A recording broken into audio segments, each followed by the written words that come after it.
আমি মরার লেগে প্রস্তুত হইব, তাও তোমার ছাড় দিতাম না। আর আমার কপালের নসিব যদি নেতাগিরি লেখা থাকে, এরা আমার বাধা দিয়া পারবো?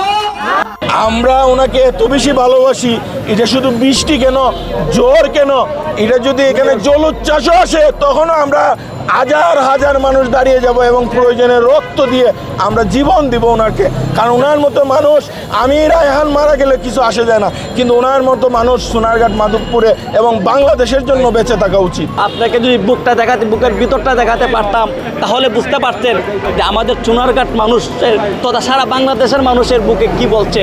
তরুণ ব্যক্তিত্ব রয়েছেন, তাদের মধ্যে ব্যারিস্টার সুমন অন্যতম। মূলত সামাজিক মাধ্যমকে ব্যবহার করে তিনি আমাদের সমাজে অনেক অসঙ্গতিকে তুলে ধরতে গিয়ে ব্যাপকভাবে জনপ্রিয় হয়ে পড়েছেন।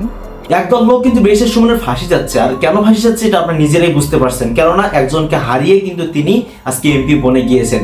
তার পক্ষের যে লোকগুলো রয়েছে তারা অবশ্যই চাচ্ছে ব্যারিস্টার সুমনের ফাঁসি হোক, ব্যারিস্টার সুমনের একটা কোনো সমস্যা হয়ে যাক। কিন্তু বন্ধুরা, এই সামান্য একটা ব্যাপার, শুধু হুমকির একটা ফোন আলাপের জন্য পুরো চুনাঘাট একদম একাকার হয়ে গেছে। মানুষ, উচ্ছল জনতা চলে এসেছে ব্যারিস্টার সুমনের কি হবে, ব্যারিস্টার সুমনের কিছু হলে জ্বলবে আগুন ঘরে ঘরে। ব্যারিস্টার সুমনের বিপক্ষে জাস্ট একটা মুঠোফোনের কথার জন্য এত একটা হাইলস্তর অবস্থা এখন থামছে না। উত্তাল পুরো চুনাঘাট, পুরা এলাকা উত্তাল হয়ে আছে, কেউই থামতেছে না। এই মাধবপুরের সবাই যেন সব জায়গা থেকে মানববন্ধন করতেছে।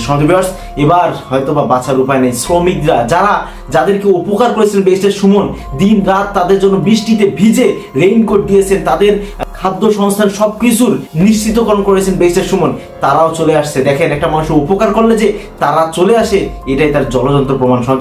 ব্যারিস্টার সুমনকে কেউ কখনোই ভুলবে না। সারা বাংলার মানুষ এখন প্রতিবাদ করতেছে। কথা বাড়াবো না, চলুন তারা কিভাবে প্রতিবাদ করতেছে আমরা সেই ভিডিওটি আগে দেখি, এবং তারপর কারা কারা ফাঁসি যাচ্ছে সেই ভিডিওটি দেখবো। চলুন আমরা সেই ভিডিওটি আগে দেখে আসি। আমরা ওনাকে এত বেশি ভালোবাসি, এটা শুধু বৃষ্টি কেন, জ্বর কেন, এটা যদি এখানে জলোচ্ছ্বাসও আসে তখনও আমরা হাজার হাজার মানুষ দাঁড়িয়ে যাব এবং প্রয়োজনে রক্ত দিয়ে আমরা জীবন দিব ওনাকে। কারণ ওনার মতো মানুষ, আমি রায়হান মারা গেলে কিছু আসে যায় না, কিন্তু ওনার মতো মানুষ সোনারঘাট, মাধবপুরে এবং বাংলাদেশের জন্য বেঁচে থাকা উচিত। আপনাকে যদি বুকটা দেখাতে, বুকের ভিতরটা দেখাতে পারতাম, তাহলে বুঝতে পারতেন যে আমাদের সোনারঘাট মানুষের তথা সারা বাংলাদেশের মানুষের বুকে কি বলছে। মানে সারা বাংলাদেশের মানুষের বুকের ভিতরটা যদি আপনি দেখতে পারতেন, তাহলে বুঝতে পারতেন যে মানুষের কতটা কষ্ট। প্রধানমন্ত্রীর কাছে আমার একটি আহ্বান, উনি যেমন দুর্নীতিবাজকে পছন্দ করেন না, আমাদের এমপিও কিন্তু কোনো দুর্নীতিবাজদের পছন্দ করেন না। উনি নিজে দুর্নীতি করেন না, এবং কোনো দুর্নীতি, উনি কিন্তু একটি কথা বলেছেন যে আমি নিজে মাল বানাইব না, অবৈধ পথে কাউকে মাল বানাতে দিব না। তো প্রধানমন্ত্রীর কাছে আমার একটাই অনুরোধ, যে বঙ্গবন্ধু সোনার বাংলা গড়ার জন্য কিন্তু সোনার মানুষ দরকার। ব্যারিস্টার সুমন ভাই হচ্ছেন এরকম একজন সোনার মানুষ। ওনাকে যদি বাঁচিয়ে রাখেন, তাহলে আমি বিশ্বাস করি বঙ্গবন্ধু যে সোনার বাংলা স্বপ্ন দেখেন, ওনার মাধ্যমে এই সোনার বাংলা একদিন হবে। ভালোবাসা কখনো প্রকাশ করা যায় না। উনাকে আমরা অন্তঃস্থল থেকে ভালোবাসি। আমরা শুধু সুমন ভাইকে ভালোবাসি না, আমরা সুমন ভাইয়ের কাজকে ভালোবাসি, আমরা সুমন ভাইয়ের প্রতিবাদকে ভালোবাসি, আমরা সুমন ভাই যেভাবে একজন নির্যাতিত মানুষের পাশে দাঁড়ান, ওনার এই কাজকে ভালোবাসি। আপনারা জানেন, যখন দেশে বড় ধরনের দুর্নীতি হয়, যখন কোনো মিডিয়া, আপনাদের মতো যারা মিডিয়া আছেন দেখবেন, বড় যখন দুর্নীতি হয় তখন তারা কথা বলে না, ব্যারিস্টার সুমন ভাই তাদের বিরুদ্ধে কথা বলেন। আমরা সাধারণ মানুষ সার্বক্ষণিক ওনাকে ভালোবাসি, ওনার কাজকর্মকে ভালোবাসি, ওনার আদর্শকে ভালোবাসি। আপনাদের মাধ্যমে আমরা সারা দেশকে জানিয়ে দিতে চাই, আমরা যেন ওনার আদর্শকে ধারণ করে ওনার মতো যেন আমরা সৎভাবে থাকতে পারি, তার জন্য আমাদের সবার জন্য দোয়া করবেন। আমি তো দেখি নাই যে কোনো এমপি নিজে কাজে নেমে যায়।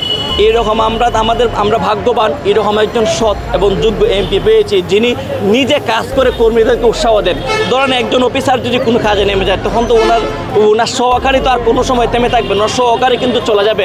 আমাদের ভাগ্য ভালো, আমরা একজন তরুণ এমপি পেয়েছি, উনি যে জায়গায় দেখেন সমস্যা নিজে নেমে কাজ করেন। আপনি দেখবেন যে কয়েকদিন আগে যে মসজিদে বন্যা হয়েছিল, একটি ব্রিজের নিচে একটি গাছ পড়ে রয়েছে, এই গাছটি কিন্তু উনি গাড়ি থেকে নেমে ওনার শুধু মানে যে পোশাক ছিল, এই পোশাক পরে উনি নিজে হাতে এই গাছ কাটার জন্য, কিন্তু আপনারা হয়তো ফেসবুকে ভিডিওটি দেখেছেন মনে হয়, মানে উনি হচ্ছেন এরকম এমপি যিনি কথাই নয় কাজে বিশ্বাসী। আমাদের একটাই দাবি, ওনার মাধ্যমে এলাকার তৃণমূল মানুষের উন্নয়ন হচ্ছে, ওনাকে আমাদের প্রয়োজনে বাঁচিয়ে রাখতে হবে। এর জন্য আমরা এলাকার মানুষ আজকে ঐক্যবদ্ধ হয়ে প্রতিবাদ জানাচ্ছি। ওনাকে কে বা কারা চক্রান্ত করে ওনাকে প্রাণনাশের হুমকি দিয়েছে এবং এই হুমকি কিন্তু ওনাকে সরাসরি শুধু ওনাকেই দেয় নাই, এটা আইনশৃঙ্খলা বাহিনীর মাধ্যমে মেসেজ দিয়েই কিন্তু ওনাকে দেওয়া হয়েছে। সুতরাং এখানে আমাদের ভয়টা বেশি যে এতদিন পর্যন্ত আইনশৃঙ্খলা বাহিনী কেন, কে বা কারা যারা হুমকি দিয়েছে, কেন এতদিন পর্যন্ত তাদেরকে ধরতে পারে নাই বা আইডেন্টিফাই করতে পারে নাই, এখন পর্যন্ত কেন আইডেন্টিফাই করতে পারলো না, এটাই হচ্ছে আমাদের সবচেয়ে বড় প্রতিবাদ। আরেকটা জিনিস হচ্ছে আমরা মাননীয় প্রধানমন্ত্রীর কাছে বিনীত অনুরোধ জানাবো যে উনি হচ্ছেন বঙ্গবন্ধুর সৈনিক এবং এই দেশের মানুষের মেহনতি মানুষের কল্যাণে কাজ করছেন। সুতরাং ওনাকে বাঁচিয়ে রাখা আপনারও দায়িত্ব, রাষ্ট্রের দায়িত্ব, সমাজের মানুষের দায়িত্ব, প্রত্যেকটা মানুষের দায়িত্ব। বিগত দিনে উনি বড় বড় সন্ত্রাসী এবং দুর্নীতিবাজদের বিরুদ্ধে উনি কিন্তু মুখ উন্মোচন করতেছেন এবং বিভিন্ন সরকারি বড় বড় কর্মকর্তার বিরুদ্ধে উনি মামলা করতেছেন যে কেন এই রাষ্ট্রের সম্পদ তারা এককভাবে অবৈধভাবে দুর্নীতির মাধ্যমে তারা কুক্ষিগত করলো, এগুলোর বিরুদ্ধে উনি প্রতিবাদ করতেছেন এবং মামলা করতেছেন। এই প্রতিবাদ কোনোভাবেই থামবে না। ব্যারিস্টার সুমনের প্রোটোকল কোনোভাবেই, যতক্ষণ পর্যন্ত প্রোটোকল দেওয়া হবে না অতক্ষণ পর্যন্ত এই আন্দোলন থামবে না, এই বিক্ষোভ থামবে না। ব্যারিস্টার সুমন ভাইয়ের আমরা সর্বপ্রথম তার নিরাপত্তা চাই প্রধানমন্ত্রীর কাছে। জীবন চলুন ভিডিওটি কন্টিনিউ করতে থাকি। তারপর কি হলো, আমি মরার লেগে প্রস্তুত হইব, তাও তোমার ছাড় দিতাম না। আর আমার কপালো নসিব যদি নেতাগিরি লেখা থাকে, এরা আমার বাধা দিয়া পারবো, এবার বাধা দিচ্ছেন না। আমি যাদেরকে সম্মান করি তাদেরকে সামনেই মাথা নত করি, তবে কোনোদিন ভয়ে অথবা কোনো থ্রেটের কারণে আমি কোনোদিন কারো কাছে মাথা নত করি না। বিশ্বাস করেন আপনারা কোনোদিন পরিশুদ্ধ করতাম না, আমি যে ইজ্জত আপনারা আমার দিয়া দিচ্ছেন। সহধর্মিনী হিসেবে উপস্থিত হয়েছি। আপনারা ওনাকে সবাই চিনেন এবং আপনারা চিনেন ওনাকে এজন্যই যিনি নিজস্ব চিন্তা চেতনা থেকে উদ্বৃত্ত হয়ে এবং নিজের ব্যক্তিগত অর্থায়নে এবং নিজের পরিশ্রম গাম মাটিতে ফেলে আপনাদের মনে ঠাঁই নিয়েছেন। আমি পরবর্তীতেও মাথা নত করবো যদি আমার সম্মানের জায়গা হয়, যদি আমার সম্মানের জায়গা হয় আমি মাথা নত করব। আমি ভুল হইলেও করব, সূক্ষ্ম হইলেও করব। কেউ কষ্ট পাইলে আমি মাথা নত করতে রাজি আছি, কিন্তু কেউ যদি মনে করেন আমি দুর্বল, আমি ভয়, এই ভয়ের চিন্তা ব্যারিস্টার সুমন করে না। যারা ফাঁসির জন্য চাচ্ছে যে ব্যারিস্টার সুমন ফাঁসি হোক বা তার একটা গুম, তাকে হত্যা করা হোক, তারা নিশ্চয়ই ব্যারিস্টার সুমনের ভালো দেখতে পাচ্ছেন না।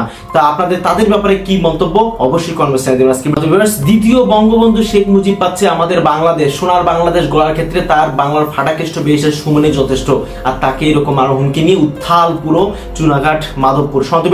ব্যারিস্টার সুমনের নির্বাচনী এলাকা যেন খেপে গেছে, এমন কোনো ব্যক্তি নাই যারা আসতেছে না তার ব্যাপারে এই আন্দোলনের মধ্যে যোগদান দিচ্ছে না। ব্যারিস্টার সুমন ভাইকে আপনারা কে কোন জেলা থেকে ভালোবাসেন অবশ্যই কমেন্টে জানিয়ে দেবেন। আজকে ভিডিও পর্যন্তই। চ্যানেলটা সাবস্ক্রাইব করুন, বন্ধু হয়ে পাশে থাকুন।